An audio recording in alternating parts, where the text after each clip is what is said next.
We made a small batch single malt. Well, we did, and we're here to talk about it tonight.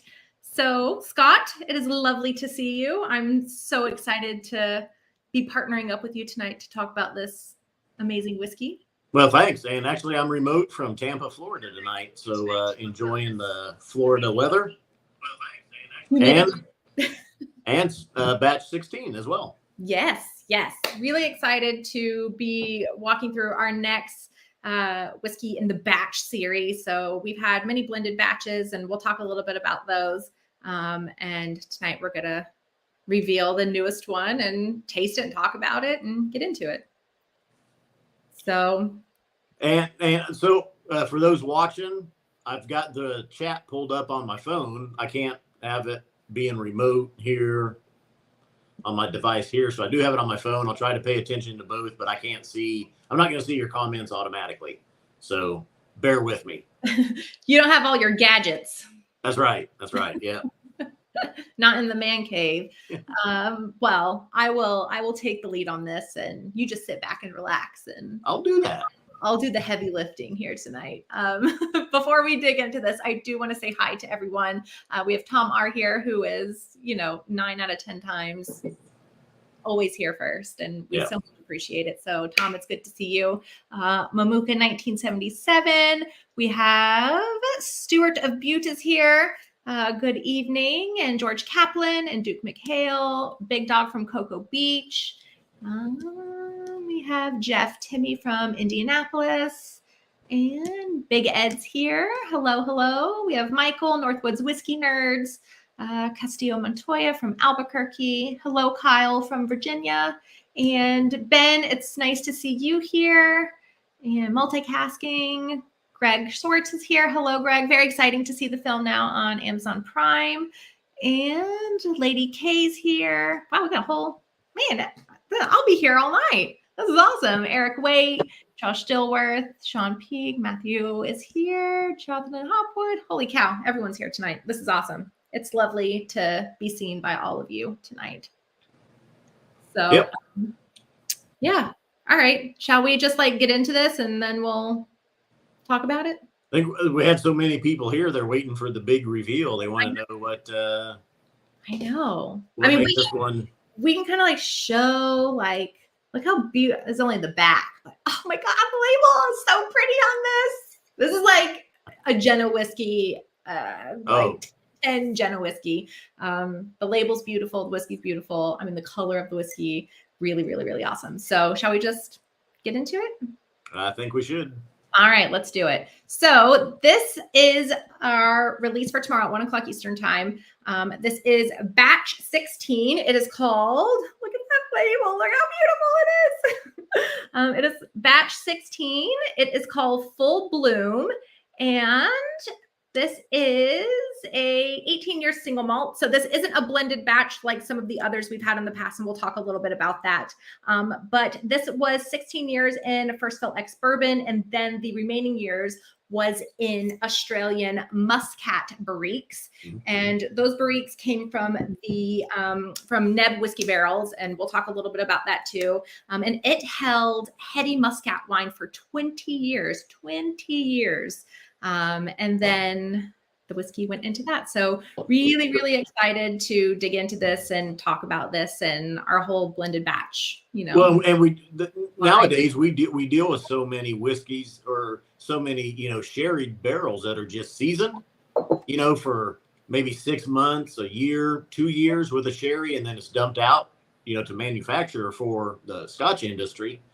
So to see that these barrels or this barrel had held Muscat wine for 20 years. 20 years. That is a long time. It's gonna show on the whiskey.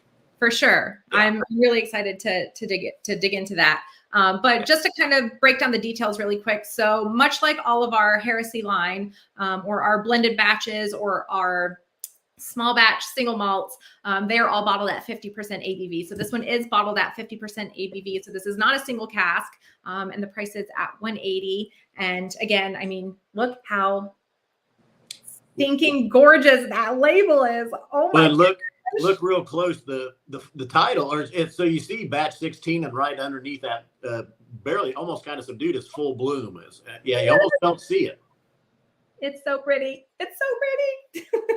And this is also the first or the oldest batch, small batch or blended batch that we've released at 18 years. 18 years. Yeah, this is definitely the oldest. And Robert, to answer your question, this is a 750 milliliter bottle, so not a 700. So we're getting that extra little dram. It's a big dram, but we're getting a little extra in there. And so let me just really quickly make sure I didn't miss over any questions. And Eric Wade is very excited about his shipment of 6 bottles that's coming. So you're probably going to add this to your list. George Kaplan says, yes, I love that label. Me too. It's so pretty. It's a nice label. I'm not as excited, obviously, as Jenna is about it, but it is a nice label. It is just so pretty. And I'm so excited that they made it pretty. So, yeah, so let's dig into it, shall we? Oh, absolutely. All right. So first, I want to just talk about the color of this whiskey. It almost reminds me, if anybody out there has ever had an orange wine, this is kind of the color of an orange wine. It's really beautiful. I mean, this is like a sunset overlooking the sea, like orange, really deep in color. And you can tell too here in just the bottle, like how there's almost like a red tone to it. Just a really beautiful color to this.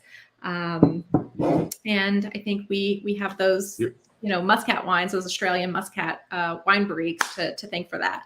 So your light is a little bit brighter than mine, so it's showing that orangish hue a little bit better. Yeah, really, really, really nicely orange in the glass. Now, I mean, there is so much fruit on the nose on this. Oh my God. Just gorgeous. Beautiful. Oh yeah. It's a fruit basket. And I mean, berries, raspberries, blackberries, citrus fruits, tropical fruits. It's just, okay. So I will tell you, when I first opened up my bottle, it was, it took a little bit to develop at first. I don't think the nose was quite there and stuff, but after maybe it was just like 10, 15 minutes and it was just exploding on the nose. So you and I were talking about this whiskey before we jumped on. And I don't know why we do that. Like we should just save it for the stream, but it's so hard not to get jazzed up about these things. Yeah, especially the good ones. Right. And I remember I was telling Scott, when I was nosing this, we're not allowed to say bad words, but this is kind of like a mind F-bomb whiskey when it comes to the nose, because I'm like all over the place. This takes me so many places. There's like this really beautiful, like floral thread to this, like lavender and like soft rose petals. And then there's like these big tropical notes like sunscreen and like banana and pineapple and like all of these like very, big, bold tropical notes. And then there's like this warmth to it. Much like we find in like sherry cask matured whiskeys, like there's like leather and wood and like, there's just so much happening on the nose. Like, I don't know if I've had a whiskey that is like a little bit of everything like this, just on the nose. And I've tasted it, but I haven't about that yet. But I mean, just I would say a lot of floral too, rose petals for sure on the nose on it. Yeah. Oh. I mean, it's it's just amazing. Knows this forever. Toffees and chocolates. Oh.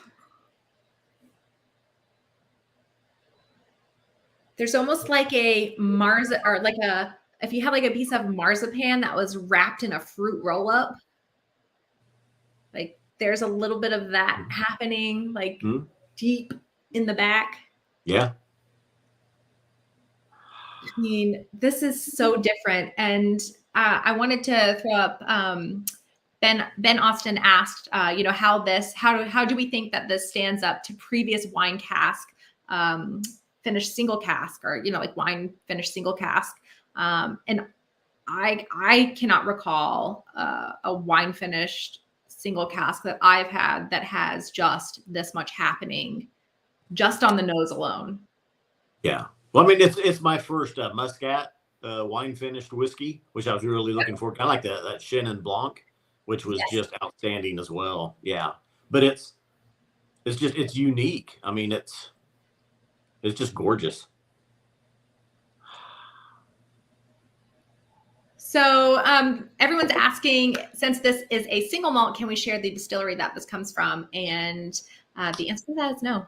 I do not know what the distillery is on this. I just know it's from Speyside. There are some secrets that even we don't know. Right. And this happens to be one of them. So this is a Speyside distillate, but no distillery number on the bottle. And we don't know either. It's a mystery. Yeah. I was gonna say, let's get in on the palate, and I was thinking about it. I just started shaking my head. I know what's coming. Oh, I just want to dig in. Like, this is so good. And before we do this, though, I do have to say that we do have the Australian team in the chat. Very nice. Yes, and they made a great point that the cask and full bloom are thanks to the Australian branch. So thank you, Matt, and your amazing team over there, doing really awesome things, bottling Australian whiskey now, which is so awesome, and the great Aussie wine trade. So we must raise this glass to our branch out in Australia, and to all of the people out there who made this possible. So I will raise this glass to you all. So real quick, though, too, Eric, before that, or if you want to, go ahead and I'll read Eric Waite's comment while you're tasting. Go for it. Eric Waite points out that Muscat is a family of grapes, and they generally tend to be sweet, honeyed, and very floral. They're made in France, Italy, and as well as Australia and the USA. And that's, I mean, he without even tasting this, Eric, you gave a very great description of this whiskey. This is not going to last. They should not have sent this. This bottle will not last in my house.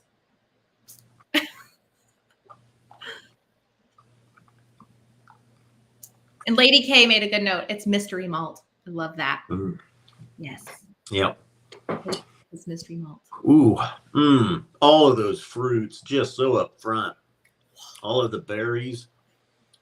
And really, at first, it's just kind of a slight tropical. Fruits will start to show, but then really as you taste it, you get on your palate and you keep drinking, it just more of those tropical fruits start to come out. All those floral notes are in there. Just beautiful. Ooh. All right, I just want to answer 2 quick questions and then I'll talk a little bit about what I think. Tyler, this is not a lottery. This is just going to get released at 1:00 Eastern time tomorrow. So first come, first serve. There is a 1 bottle limit on it. And George, to answer your question, we have about 138 bottles of it that came here to the States. So 138. And these will go live tomorrow on the website at 1:00 Eastern time. All those fruits, berries, floral, white chocolates. Slight charred oak, just a little bit of almost just a slight smoke on the very tail end that kicks in, and more probably from the barrel being charred. But yeah, this at 18 years, this is phenomenal. I mean, this is absolutely just stunning. I feel like the nose is kind of erratic, right? It's like all over the place. You get so much happening on the nose. And then like when you take that first sip, I mean, everything that was happening like in your olfactory system just gets dialed right into your palate. I mean, it is just like a beeline for the palate, and you get like those beautiful floral notes are like just like all on the top and like sides of my mouth. And then like right down the center, you're getting that richness, that oak, like that leather, that like, those very deep, rich and dried fruits almost like right down the center of your palate. But then there is this like beautiful brightness to this whiskey. And for being 18 years, I mean, this is just so alive on the palate, and at 50%, like this has been blended down. And like it's just so bright and alive on the palate. Like this is stellar. Yeah. Whew.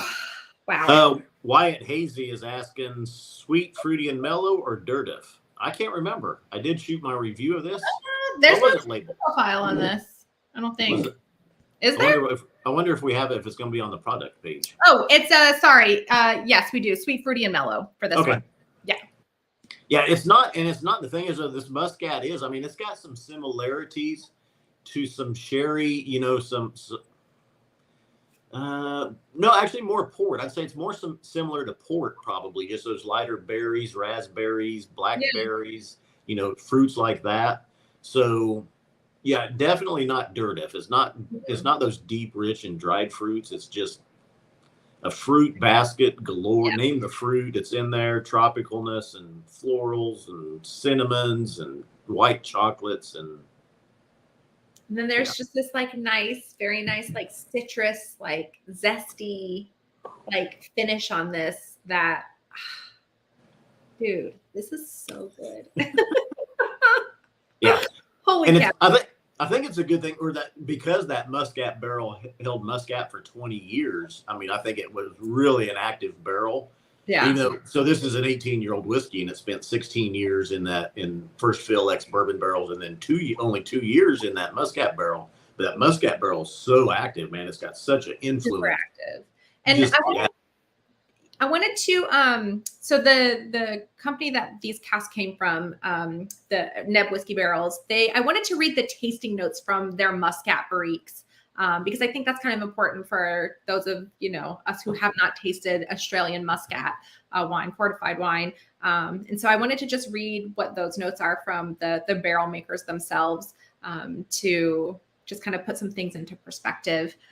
So they say deep orange amber with floral aromas of crushed rose petal, lavender, and orange blossom. The palate has rich raisins and subtle oak and great length.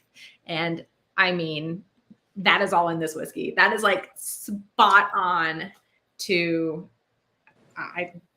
that's it. I would go golden raisins, the lighter, sweeter. Sure. Yeah. For sure. Yeah. Like those white chocolate covered golden raisins. That's it. Or, you know, well, even have you had the yogurt ones too? Yes, those are the ones I'm talking about. Thank you. It's yogurt. But no, I mean, I think there's probably white chocolate ones too, but those yogurt ones, a little bit lighter on the sweetness, and the nice vanillas and the raisin. Yes, it's the yogurt ones. But I think in my head, every time I'm eating them, I'm like, this isn't yogurt. This is chocolate. Yeah, that's it. Ed Patrick just came in, or he just commented, "Hi, Jenna. Love your hair. Scott, not so much." What did I do? We got to get you some blue hair, Scott. My hair would turn blue pretty quick. We got to get you some blue hairs. Soak that blue color right up. And yeah, so I'm really keen to now seek out some Australian Muscat wine and like do a side-by-side of this. That's what I did when I was getting into like sherry cask matured whiskeys and really trying to pull out those notes and tasting like Oloroso sherry next to an Oloroso finished whiskey and like having those things side by side. So I'm really intrigued now to pick some of these up to taste them, because I've heard that Australian Muscat wine is kind of similar to Madeira. And so I'm very interested to see, you know. Now, have you ever, I'm pretty sure 99.9% that I haven't had a Scotch or any whiskey finished in Muscat from us or, you know, released from a distillery. And I can't recall anybody watching, you know, have you do you remember any Muscat finished whiskeys? I can't recall any. But yeah, this one is tremendous. And I would definitely try to seek out. You want to seek out Muscat wine. I want to seek out more Muscat finished whiskeys to try. Because this one's going to set the bar really high because like I say, it's a delicious, gorgeous whiskey.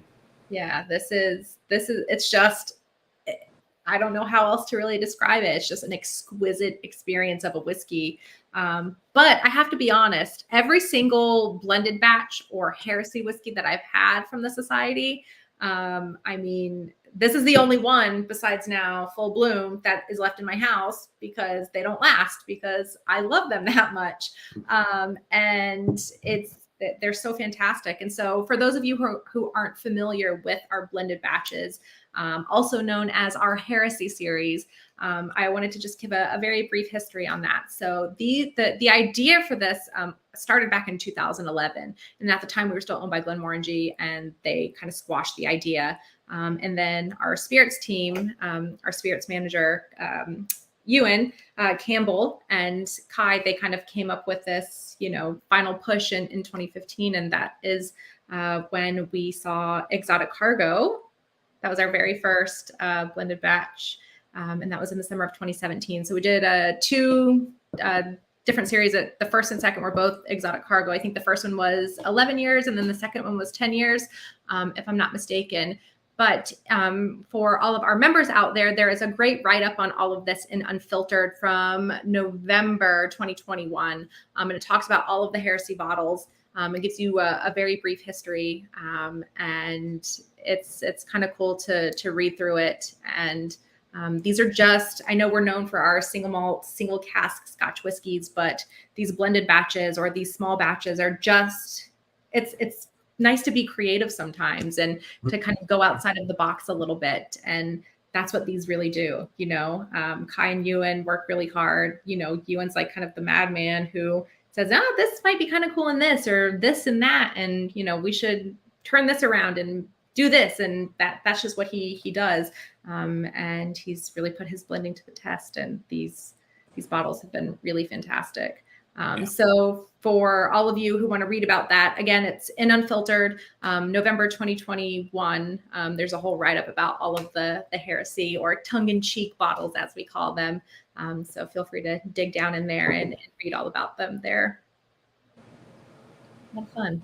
So I'm curious to know, though, in the chat, for those of you who have had some of our blended batches, what has your favorite been so far? We've had Exotic Cargo, we've had Peat Fairy, we've had Spice Cannon, we've had blended batch 12, Doro Cruz, Tabanco Time. What am I missing? Beachcomber. Oh, Beachcomber was so good. I never tried or had that one. That one was so good. I for sure remember Exotic Cargo, Peat Fairy, of course, Duro Cruise, Tabanco, Battle Axe. Perfect. Yeah. We've had a bunch of great ones. But I know there was a question that if we've missed a blended batch 15, and there has not been a blended batch 15 here in the States yet. So sometimes the UK will get some blended batches. I think they had one called Lemon Odyssey. And there was one other one. It kind of comes down, I think, to just release date, because we actually, Duro Cruise was batch 14. Mm-hmm. And that was in February. And then in May or June, we did Tabanco Time, which was batch 13. Yeah. So we actually went backwards to it. So, yeah, I think we just skipped ahead. We got a release here with 16, and then hopefully 15 will be coming down the pike here sometime.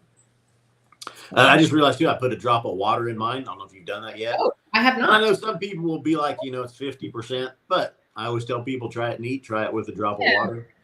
And the sweetness, I mean, you can't think there can get to be more fruits, And, the citrus and the fruit sweetness just really starts to explode with a drop of water. Add a small drop and see what happens. But neat, it's gorgeous, and with a drop of water, it's gorgeous. Yeah, it is definitely that. Let's see. Gregory Cloyd, now I'm getting tongue-tied, says, seems like some Bunnahabhain distillery releases under Jim McEwen might have been Muscat finished, but that's from memory. And I think they said Deanston did a Muscat. Somebody in there said Deanston did a Muscat. I've not tasted that. And Johnny Mura said that. Deanston does Muscat. Erwin Larinaga says he thought Glendronach and Ben Rioch might have had a Muscat finished whiskey. I have to like go back in the archives of the whiskey I've tasted. It's deep. Yeah. To see if I've had any. I mean, it's like, to me, it's like Chenin Blanc. I know I haven't had it. I'm sure some other distilleries have offered, this finish. Yeah. But yeah, I mean, I'd be 99.9% sure I haven't had a Muscat finished whiskey. So yeah, I don't think I have either off the top of my head. So and Jeff Timmy says he had an Irish whiskey that was finished in Muscat, but not Scotch. yeah. Well, this is definitely a good one for first time for sure. Really, really beautiful whiskey. And Duke McHale is asking, is that the oldest batch release? Yep, at 18 years it is. Yep. This is the oldest. I think the other ones have been like 10, 11, like 7, 10, 11. I don't know what was Tabanco time 10? It was 10 or 12. 12 maybe, yeah. 10, everything up to batch 12, I think has the oldest was 10 or 11 years. I think batch 2, Exotic Cargo batch 2 was 11 years. So wow. Yeah. Yep. Gorgeous whiskey. So yeah, I'm into it. My bottle won't last long either. No, this is not going to last long at all. And Erwin's asking, when will this be available on the website? This will be available tomorrow at 1:00 Eastern time. And it's first come, first serve, 1 bottle limit, and no lottery or anything like that. And I'm just going to show the label one more time because it's just so pretty. I love it. I'm going to finish all of the whiskey in here and then just like use this as like my infinity bottle or something like that. Yep. Yeah, yep. It's a pretty one. So let's see. And there was a great question. Do you think these types of whiskeys are pushing a type of flavored whiskey as compared to a more traditional whiskey? No, I don't think so. Scotch has been used in, sherried casks for decades. Long time, yeah. And what technically is a traditional whiskey? I mean, would that be just a Scotch whiskey and ex-bourbon? I don't know. I don't look at whiskey like in finishing, especially with cask types, whether it's sherry or, port, any of it. I don't look at those as flavored whiskeys. I just look at it as a distillate that's been matured in a different type of cask. Mm-hmm. So that's a great question, though.